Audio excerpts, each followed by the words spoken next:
Bottom of the duck ನಿಮ್ಗೆ ಬಂದಿರುವಂತಹದ್ದು ಯಾವುದು? Knight of wands ಬಂದಿದೆ.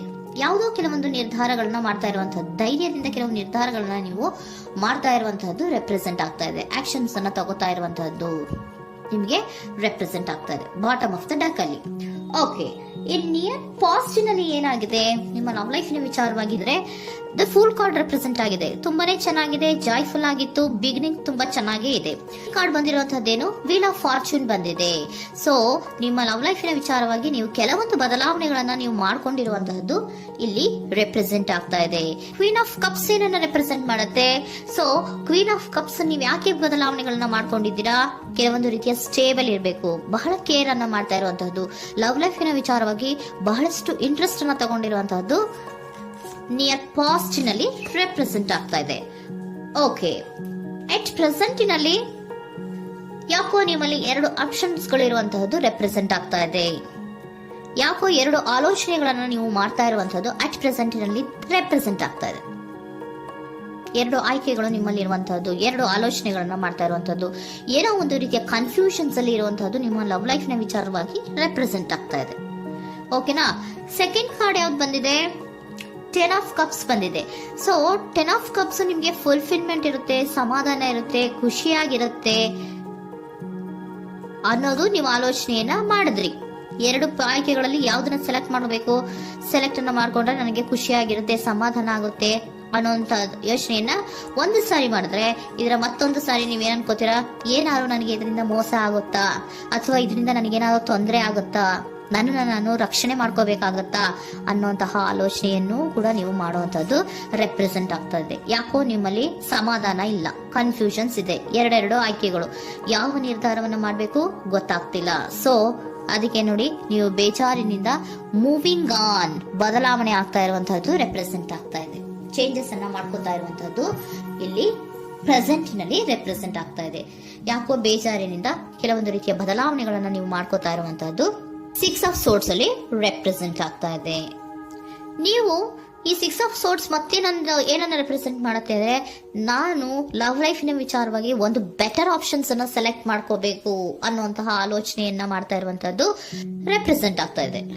ಓಕೆನಾ? ನೀವೇನಂದ್ರೆ ಅಟ್ ಪ್ರೆಸೆಂಟಿನಲ್ಲಿ ನಿಮ್ಮ ಲವ್ ಲೈಫಿನ ವಿಚಾರವಾಗಿ ಬೆಟರ್ ಆಪ್ಷನ್ ಬಗ್ಗೆ ಯೋಚನೆಯನ್ನ ಮಾಡ್ತಾ ಇರುವಂತಹದ್ದು, ಅದರ ಬಗ್ಗೆ ಸ್ವಲ್ಪ ಕನ್ಫ್ಯೂಷನ್ ಅಲ್ಲಿ ಇರುವಂತಹದ್ದು ಅಟ್ ಪ್ರೆಸೆಂಟ್ ನಲ್ಲಿ ರೆಪ್ರೆಸೆಂಟ್ ಆಗ್ತಾ ಇದೆ. ಬಟ್ ನಿಯರ್ ಫ್ಯೂಚರ್ ನಲ್ಲಿ ಏನಿದೆ? 3 ಆಫ್ ಸೋರ್ಟ್ಸ್ ಇದೆ. ಕೆಲವೊಂದು ರೀತಿಯ ಬೇಜಾರುಗಳಿರುವಂತಹದ್ದು, ನೋವುಗಳಿರುವಂತಹದ್ದು, ಕೆಲವೊಬ್ರು ಅಳ್ತಾ ಇರುವಂತಹದ್ದು, ಭಾವನಾತ್ಮಕವಾಗಿ ತುಂಬಾ ಫೀಲ್ ಅನ್ನ ಮಾಡ್ತಾ ಇರುವಂತಹದ್ದು ನಿಮ್ಗೆ ರೆಪ್ರೆಸೆಂಟ್ ಆಗ್ತಾ ಇದೆ. ಯಾಕೆ ನಿಮಗೆ ಆ ತರ ಆಗತ್ತೆ ಅಂತ ಅಂದ್ರೆ, ಡೆವಿಲ್ ಕಾರ್ಡ್ ರೆಪ್ರೆಸೆಂಟ್ ಆಗಿದೆ. ಸೊ ಡೆವಿಲ್ ಕಾರ್ಡ್ ಏನನ್ನ ಹೇಳತ್ತೆ? ಅಡಿಕ್ಷನ್ಸ್ ಅನ್ನ ಹೇಳತ್ತೆ. ತುಂಬಾ ಯೋಚನೆಯನ್ನ ಮಾಡುವಂತಹದ್ದು, ಮೇಲಿಂದ ಮೇಲೆ ನೀವು ಒಂದನ್ನೇ ನೀವು ಯೋಚನೆ ಮಾಡ್ತಾ ಇದ್ರೆ ನಿಮ್ಗೆ ಅಲ್ಲಾಗುವಂತದ್ದೇನು? ನೋವುಗಳೇ ಅಲ್ಲಾಗುವಂತಹದ್ದು. ಸೊ ಯಾತಕ್ಕೆ ಅಂದ್ರೆ ನಿಮ್ಮಿಬ್ಬರ ಮಧ್ಯೆ ಕೆಲವೊಂದು ರೀತಿಯ ಘರ್ಷಣೆಗಳಿರುವಂತಹದ್ದು ರೆಪ್ರೆಸೆಂಟ್ ಆಗ್ತಾ ಇದೆ. ಕೆಲವೊಂದು ರೀತಿಯ ಮನಸ್ಸು ಒಂದೇ ತರ ಆಲೋಚನೆಯನ್ನ ಮಾಡ್ತಾ ಇಲ್ಲ. ಒಂದ್ಸರಿ ಆ ತರ ಯೋಚನೆ ಮಾಡ್ತೀರಾ, ಒಂದ್ಸರಿ ಈ ತರ ಯೋಚನೆ ಮಾಡ್ತೀರಾ, ಕನ್ಫ್ಯೂಷನ್ ಅಲ್ಲಿ ಇರ್ತೀರಾ, ಏನ್ ಮಾಡ್ಬೇಕು ಗೊತ್ತಾಗಲ್ಲ.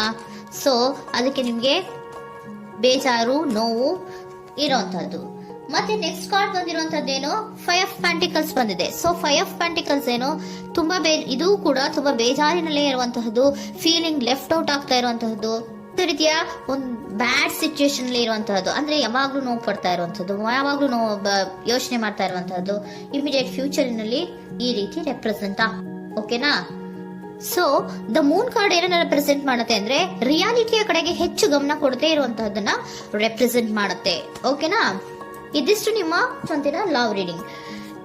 ನೆಕ್ಸ್ಟ್ ಏಂಜಲ್ ಗೈಡೆನ್ಸ್ ನಿಮ್ಗೆ ಏನ್ ಕೊಡ್ತಾರೆ ಅನ್ನೋದನ್ನ ನೋಡೋಣ. ನೋ ಅನ್ನೋಂತ ಆನ್ಸರ್ ಅನ್ನ ಕೊಡ್ತಾ ಇದ್ದಾರೆ. So no, not the right time. ನೀವೇನು ಕೂಡ ಈ ಕನ್ಫ್ಯೂಷನ್ ಅಲ್ಲಿ ಇದ್ದಾಗ ಯಾವುದೇ ರೀತಿಯ ಡಿಸಿಷನ್ಸ್ ನ ಮಾಡೋದಕ್ಕೆ ಇದು ಕರೆಕ್ಟ್ ಆಗಿರುವಂತಹ ಟೈಮು ಅಲ್ಲ. Perfect timing. So perfect timing ಅನ್ನ ಬಂದಾಗ ನೀವು ಕೆಲವೊಂದು ರೀತಿಯ ಡಿಸಿಷನ್ಸ್ ಅನ್ನ ಮಾಡ್ಬೇಕಾಗತ್ತೆ. ಯಾವಾಗ ಅಂದ್ರೆ ನೀವು ಮನಸ್ಥಿತಿಯನ್ನ ನೀಟಾಗಿ ಇಟ್ಕೊಂಡಾಗ, ಕೆಲವೊಂದು ರೀತಿಯ ಕನ್ಫ್ಯೂಷನ್ಸ್ ಇಂದ ನೀವು ಆಚೆ ಬಂದಾಗ, ಯಾವಾಗ ನೀವು ಕ್ಲಿಯರ್ ಥಿಂಕಿಂಗ್ ಅನ್ನ ಮಾಡ್ತೀರಾ ಅದು ಪರ್ಫೆಕ್ಟ್ ಟೈಮಿಂಗ್ ಸೊ ಆಗ ನಿಮ್ಗೆ ಕೆಲವೊಂದು ರೀತಿಯ ಫರ್ಗಿವ್ನೆಸ್ ಅನ್ನೋದು ಇರುತ್ತೆ ಅನ್ನೋದನ್ನ ಏಂಜಲ್ ಗೈಡೆನ್ಸ್ ನಿಮ್ಗೆ ಹೇಳ್ತಾ ಇದ್ದಾರೆ. ಸೊ ಹಾಗಿದ್ರೆ ಸರೆಂಡರ್ ಕಾರ್ಡ್ಗಳು ನಿಮ್ಗೆ ಏನ್ ಹೇಳುತ್ತಾರೆ ಅನ್ನೋದನ್ನ ನೋಡೋಣ. Surrender to your soul path. Your life journey has been perfectly designed for your soul growth.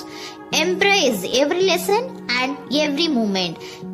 ನಮ್ಮ ಜೀವನದಲ್ಲಿ ಬರುವಂತಹ ಎಲ್ಲಾ ಕೆಲವೊಂದು ಮೂಮೆಂಟ್ ಗಳನ್ನ ನಾವು ಪರ್ಫೆಕ್ಟ್ ಆಗಿ ದೇವರು ಡಿಸೈನ್ ಮಾಡಿರ್ತಾರೆ. ಅದಂದ್ರೆ ನಮ್ಮ ಲೈಫಿನಲ್ಲಿ ಏನೇನ್ ಆಗ್ಬೇಕು ಅನ್ನೋದನ್ನ ಮುಂಚೆ ದೇವರು ಬರ್ದಿರ್ತಾರೆ. ಸೊ ಅದು ಹಾಗೆಯೇ ನಡೀತಾ ಇರುತ್ತೆ. ಓಕೆನಾ? ನಾವು ನಮ್ಮ ಲೈಫ್ ನಲ್ಲಿ ಬರುವಂತಹ ಪ್ರತಿಯೊಂದು ಲೆಸನ್ಸ್ ಅಥವಾ ಪಾಠಗಳೇನಿರುತ್ತೋ ಅಥವಾ ನಾವು ಏನನ್ನ ನಮ್ಮ ಜೀವನದಲ್ಲಿ ಬರ್ತಾ ಇರುತ್ತೋ ಅದು ಒಂದು ನಮ್ಗೆ ನಮ್ಮ ಲೈಫಿನಲ್ಲಿ ಒಂದು ಲೆಸನ್ ತರ. ಸೊ ಅದನ್ನ ನಾವು ಎವ್ರಿ ಮೂಮೆಂಟ್ ಅನ್ನ ಕೂಡ ನಾವು ಎಂಬ್ರೇಸ್ ಸ್ವೀಕರಿಸಬೇಕು. ಯಾವಾಗ್ಲೂ ಕೂಡ ಅದನ್ನು ಸ್ವೀಕರಿಸಿಕೊಂಡು ಮುಂದೆ ಮುಂದೆ ಹೋಗ್ತಾ ಇರಬೇಕು.